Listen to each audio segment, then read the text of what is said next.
kinfolk, it's RJ Young. I am not on Step Mill. Consider hitting the like and subscribe button because I upload a video every single day. It's always college football related, sports related. We have a good time. Today, I want to talk about some good news, we think, coming out of the Big Ten. I also want to remind you to subscribe to the RJ Young Show podcast, wherever it is you get your podcast. We live stream on Mondays and Wednesdays. Those episodes go up on Tuesdays and Thursdays. And the Saturday podcast usually features a really cool guest. This Saturday's podcast is a conversation with Quincy Avery, who is a private quarterback coach. Got started with Josh Dobbs and just recently watched Deshaun Watson sign a $160 million extension. I was really intrigued to talk with him about quarterback recruiting, about what he looks for in the development of quarterbacks, and how he got started in his job. Now, earlier today, talked about the Big Ten having a meeting of its subcommittee, which would give those results, medical subcommittee, to the Big Ten task force on returning to play. And if that went well, you would have the 14 university presidents and chancellors that make up the Big Ten membership meet to hold a vote on whether or not to have fall football beginning in October. This is at a time when we've seen a number of college football games played already in 3 weeks. We've seen Arkansas State play twice. We've seen Central Arkansas play twice. We've seen UAB play twice. We watched Louisiana upset Iowa State and Arkansas State upset Kansas State and combined to pay $900,000 for the privilege. I'm not into paying people money to beat me up, but that's exactly what Kansas State and Iowa State did. $350,000 went to Louisiana for their 31-14 win, and Kansas State gave up $550,000 to get beat at Bill Snyder Family Stadium. The Big 12, what are we even doing here? Like, Western Kentucky is basically a Big 12 school right now, and I'm not sure what to do with Kansas State except stick them in the Jayhawk Conference. But Pete Thamel reported at about 4 o'clock Central Standard Time, the Big Ten presentation by the Return to Competition Task Force has ended successfully today. The full Big Ten chancellors and presidents will meet tomorrow and are expected to vote on a return to play in the next 72 hours. Today is the step before the step.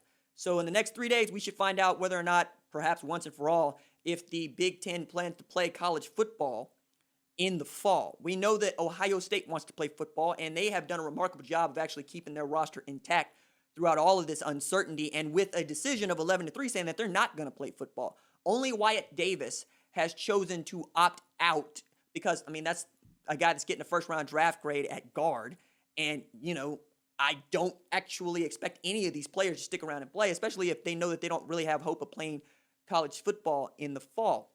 A lot of them fall into the Trevor Lawrence category.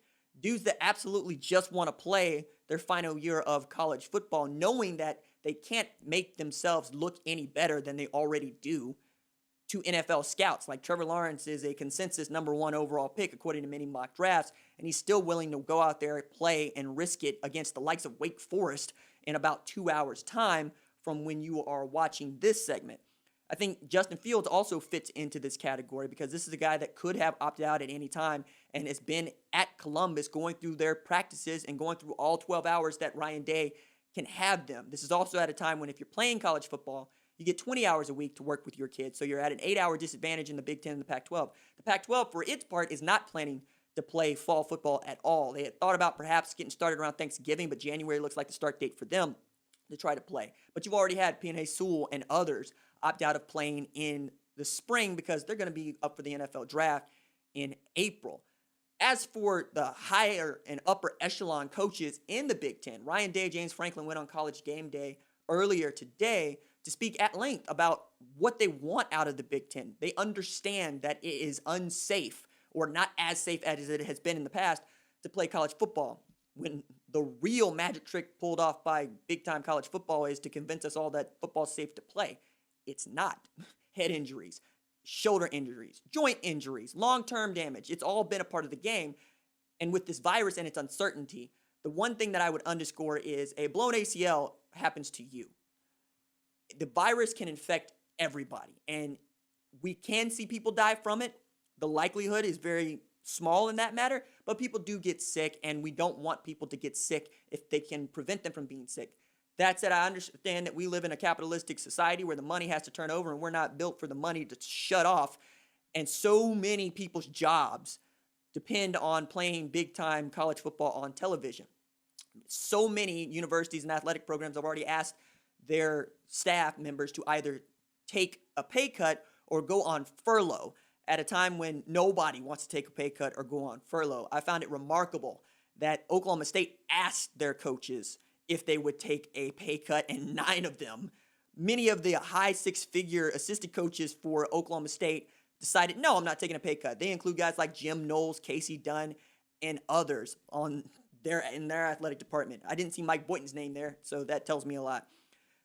Ryan Day has been stumping and pulling so hard for his kids that I think if they get to play football, they're liable to run through brick walls for this man. He is 17-1 as a head coach. He understands that he has a very talented football team, but I don't think that anybody outside of perhaps even Jim Harbaugh has been pulling so hard to get his players an opportunity to play football when it's still meaningful to play college football. The reason I think many Big Ten and Pac-12 folks don't want to play spring football is because they know they're going to be the only ones doing it, and they want to play for college football national championships.